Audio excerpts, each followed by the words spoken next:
Общий бюджет доходов государственного прогнозируемого бюджета на 2025 год планируется в размере до 17 миллиардов рублей, заявил на заседании Кабмина вице-премьер, министр финансов Владимир Делба. Согласно проекту закона, предлагается утвердить общий объем госбюджета по доходам 17 миллиардов 359 миллионов рублей, по расходам 17 миллиардов 468 миллионов рублей. Размер дефицита при этом составит 109,5 миллионов рублей. В 2025 году проектировки доходной части республиканского бюджета прогнозируются на уровне 13,1 миллиарда рублей.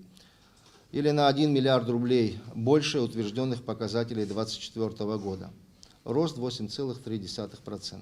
Хотелось бы особо отметить, что темпы роста самых наших главных администраторов, это Министерство по налогам и сборам и Государственного таможенного комитета, соответственно, возросли 1,1 миллиарда рублей МНС, 885 миллионов рублей Государственный таможенный.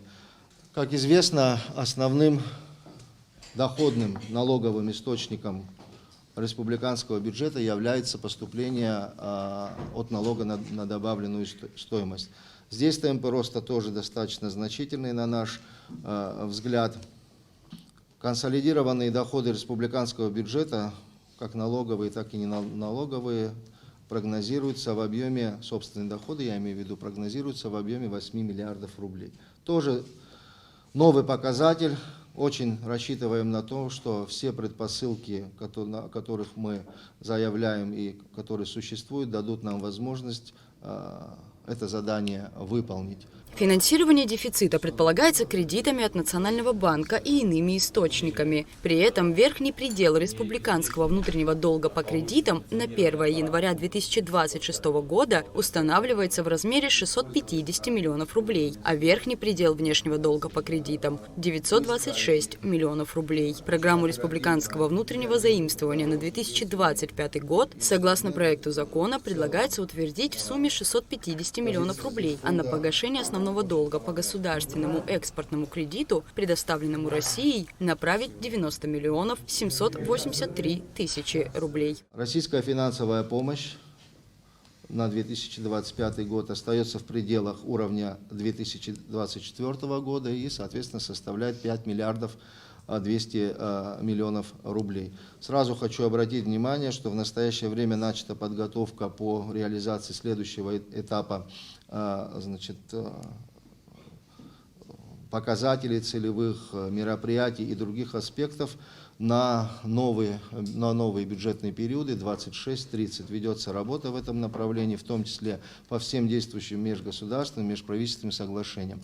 Но 2025 год объем сохраняется 5,2, в том числе расходы и на заработную плату отдельных работников бюджетной сферы, социальной сферы, так и работников правоохранительных органов и других соответствующих служб. Представляя проект закона республики на 2025 год, Владимир Делба отметил, что собственные доходы по сравнению с показателями 4-летней давности значительно выросли. Совсем недавно, буквально 4 года тому назад, показатель собственных доходов составлял 4 миллиарда 800. И вот 2025 год мы выходим с прогнозами в 12,1 миллиарда. При этом особо хочу подчеркнуть, что ни налоговое законодательство, ни иное какое-то законодательство особо не претерпело изменений, которое позволило бы дать нагрузку на предпринимателей, на экономическую среду в нашей стране. Этому способствовал, мы часто об этом говорим, рост и администрирования, и товарооборота, и производства продукции, товаров, работ, услуг. Вот эти все показатели в совокупности нам дают возможность прогнозировать новые доходы со значительным, на мой взгляд, ростом. Общегосударственные расходы на 2025 год планируется установить в размере 2,7 миллиардов рублей. Увеличивается и расходная часть бюджета на национальную оборону. С учетом ежегодного добавления 100 миллионов рублей, запланированных парламентом республики, добавляется еще 95 миллионов. Сумма составит 2,5 миллиарда рублей. Расходная часть национальной экономики планируется в размере 2,6 миллиардов рублей. Мероприятия инвестпрограммы предполагаются в сумме 1,1 2,1 миллиарда рублей. Часто задаем вопрос, общегосударственные расходы иногда подразумевают, что это расходы на государственную службу. Это далеко не так, это расходы складываются из 30 распорядителей, в том числе расходы и на органы государственного управления, в том числе и расходы, связанные с различными масштабными государственными мероприятиями, которые финансируются за счет средств республиканского бюджета. На национальную оборону у нас рост составил по сравнению с текущим годом 95,3 миллиона рублей. Здесь рост обусловлен изменением организационно-штатной структуры, утвержденной главой государства.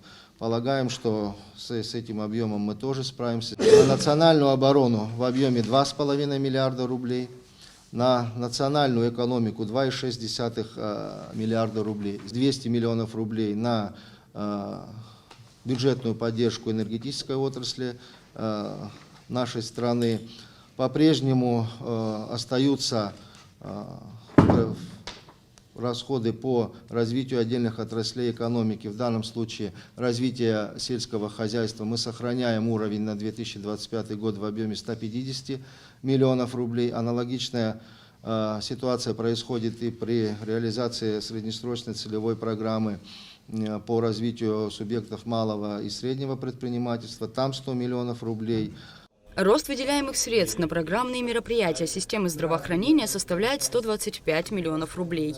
На программы жилища планируется выделить 60 миллионов рублей. Мероприятия в системе спорта и молодежной политики. Здесь темп роста составил 30 миллионов рублей с учетом мероприятий, которые прошли в текущем году, где сборная нашей страны принимала участие в спортивных играх БРИКС. Полагаем, что на следующий год такие мероприятия тоже будут проходить, и наша страна будет представлена. В 2025 году размер межбюджетных трансфертов, оказываемый на поддержку местным бюджетам, в том числе на сбалансированность бюджетов наших территорий, составила 1 миллиард 600 миллионов рублей. В том числе 982 миллиона рублей – это поддержка в качестве софинансирования заработной платы работников социальной сферы. Резервный фонд президента сформирован на уровне 480 миллионов, соответственно, 280 миллионов сформирован резервный фонд Кабинета министров. Мы знаем, что существуют определенные положения и требования по использованию средств этих фондов. Направляются они в основном на социально значимые расходы, на ликвидацию последствий стихийных бедствий. Таких расходов очень много и обязательств тоже. Кабинет министров также одобрил проекты законов бюджетов на следующий год 6 внебюджетных фондов республики. Доходы и расходы бюджета фонда репатриации на 2025 год с увеличением на 92 миллиона рублей составят 385 миллионов 130 тысяч рублей. Доходы и расходы бюджета дорожного фонда предполагаются в размере 160 миллионов рублей. Бюджет фонда социального страхования и охраны труда увеличивается на 44 миллиона и составит 232 миллиона 475 тысяч рублей. Расходная часть также составляет 232 миллиона 475 тысяч 900 рублей, в том числе на социальную защиту 200 миллионов 940 тысяч 300, в том числе по временной нетрудоспособности 21 миллионов 940 тысяч 300, по беременности и родам 43 миллиона, женщинам, ставшим на учет в медучреждениях в ранние сроки беременности 500 тысяч рублей, при рождении ребенка 35 миллионов рублей, по уходу за ребенком до достижения им возраста 1,5 лет 40 миллионов рублей, на погребение 500 тысяч рублей, санаторно-курортное лечение и оздоровление работников и членов их семей 23 миллиона рублей, оздоровление детей 37 миллионов рублей. На 2025 год также предлагается, как я уже сказал, по временной нетрудоспособности до 22 670 рублей подняли. На 2024 год было предусмотрено 15 110 рублей. По беременности и родам до 30 300 рублей было предусмотрено 20 192 рубля. В связи с увеличением стоимости изготовления акцизных марок на ввозимую алкогольную продукцию и табачные изделия, стоимость марок увеличена впервые за 8 лет. Кабмин утвердил также ряд земельных вопросов, в том числе касающихся насаждений цитрусовых в селе Эшера и в цитрусовом госхозе в Гагарском районе. Рада Чачава, Инал Гвинджия, Абхазское телевидение.